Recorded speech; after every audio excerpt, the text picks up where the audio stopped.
Right, just a quickie and a little bit of an update. But the other day, I totted up the modifications I've done on this bike, and it amounts to 22.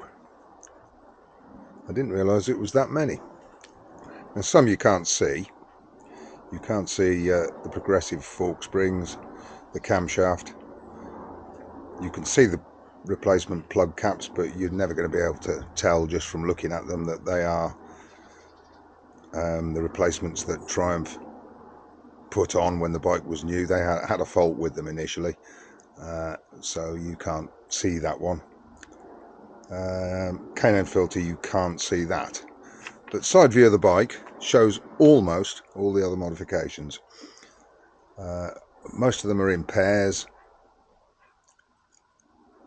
so they happen on both sides of the bike, and then there are big things like the exhaust and the like, that's an obvious one.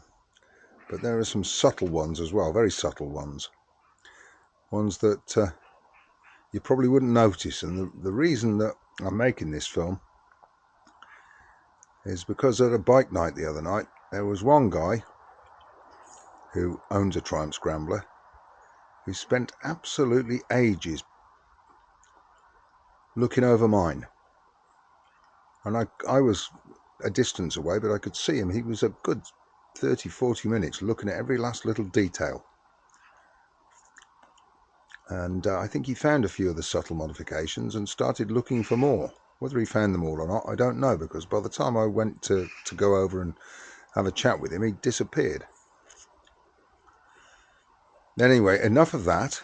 Freeze frame this and see if you can spot. There's about 18 or 19 that you can see on this side of the bike. Maybe a few less, maybe 15 or 16. But there's a good few. So if you want to play the game, pause it and have a look. See what you can spot. And we'll come back to this in a moment. Now, the other thing that I've been threatening to do was, this is the twin exhaust system, the shotgun exhaust system, that I cobbled together at the time. And to be honest, I still haven't got a decent gas shield for my TIG welder. So at the time I MIG welded it with stainless steel wire.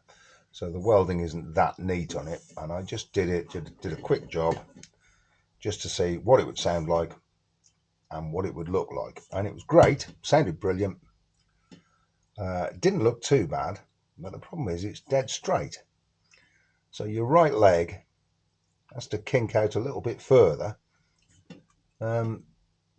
because this gets in the way of it. So the modification that I'm doing, as soon as I get a new gas shield for my TIG welder, is I've ordered some 20-degree bend lengths of stainless pipe, and I'm actually going to cut the exhaust. Let me do that with the other hand. I'll be able to see then. I'm actually going to cut the exhaust and add these bits in,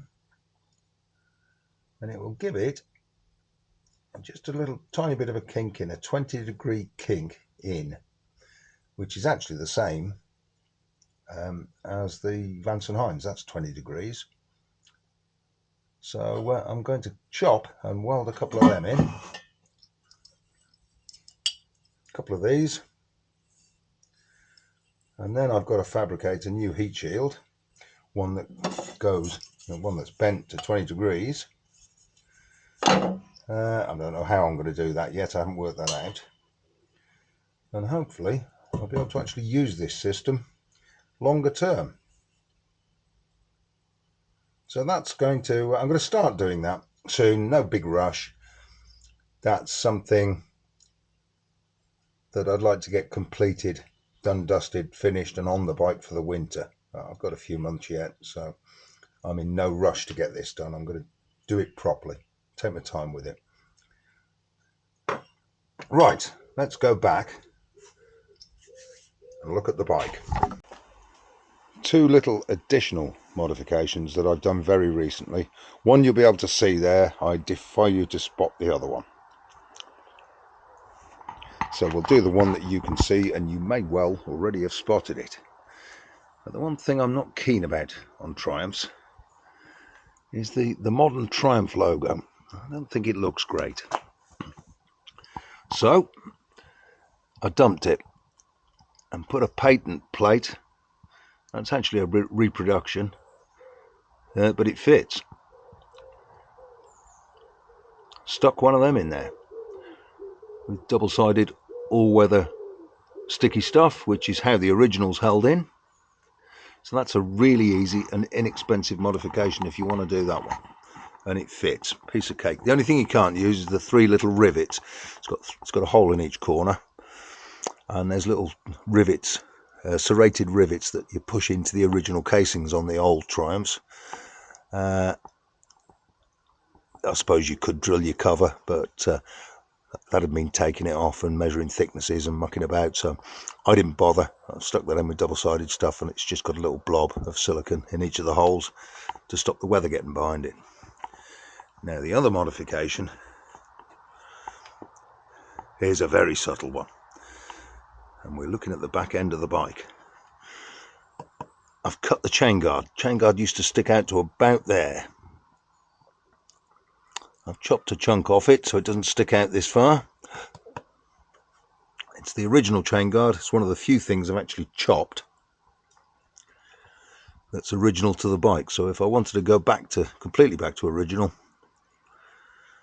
then I'd need to buy another chain guard. Now there is a chance, if you lubed your chains heavily, that it would flick it up and you'd end up with oil up your back. I actually use dry lube on my chain, so I don't tend to get too much flickage of oil, and it keeps the chain lubricated. So let's read out the list. Put you out of your misery. Progressive springs, camshaft, plug caps, K&N filter. It's got a front number plate on it, which you can see from the side. Indicator tuck front and rear. The indicators are tucked in both front and rear. Heated grips, that would be difficult to spot from the right hand side of the bike. You need to be on the left, or preferably behind it, so you can see the little button on the left grip.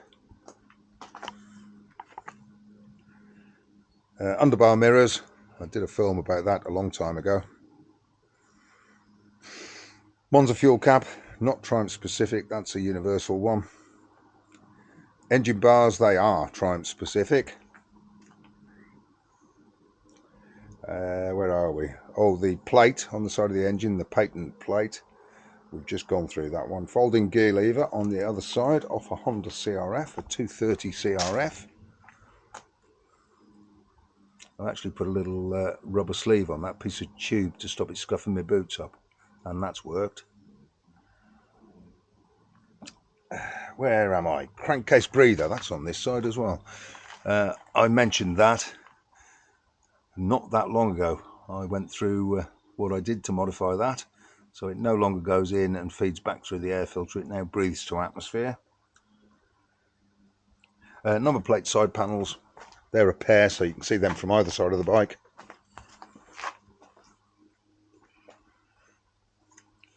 Footrest grounding pins, I have mentioned this before. I was forever, there we are, those things there.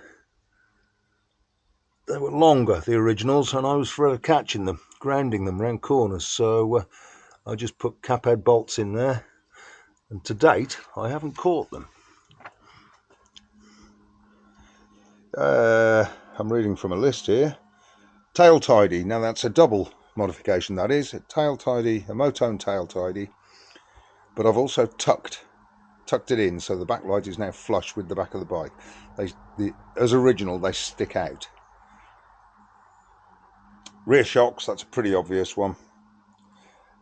Chain guard, I've done that. Exhaust, of course, that's a pretty damned obvious one. The induction covers, I've just removed them, both sides,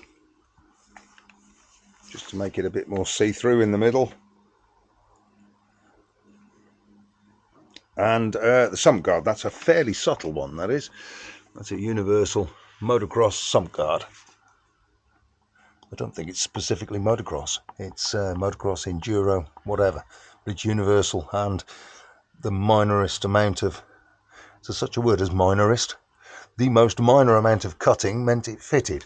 Oh, it's got a horn as well, which is tucked in the sump guard. So it's got a klaxon. And I'm sure I've missed things, but there's a decent sized list to be getting along with. So there you have it.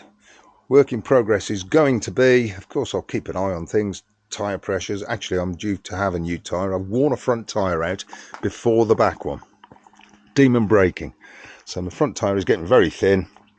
I'm replacing it with the same. I like them, good tyres. Although, surprisingly, like I say, I got through the front one before the rear. But I'll keep on top of maintenance on this bike. Chain lube, tyre pressures, levels, all that sort of stuff. And the work in the workshop is going to be the manufacturing of that twin shotgun exhaust. But that will be a few months away because I want to get it right. I want to do a decent job of that. I cobbled the prototype together. I'm now going to pull the prototype apart, chop it up, put the bent sections in, and spend more time welding it together so it looks good. So until the next one, thanks for watching. Share it with your friends. Get them and you like, and get them to like and subscribe, and I'll be back soon.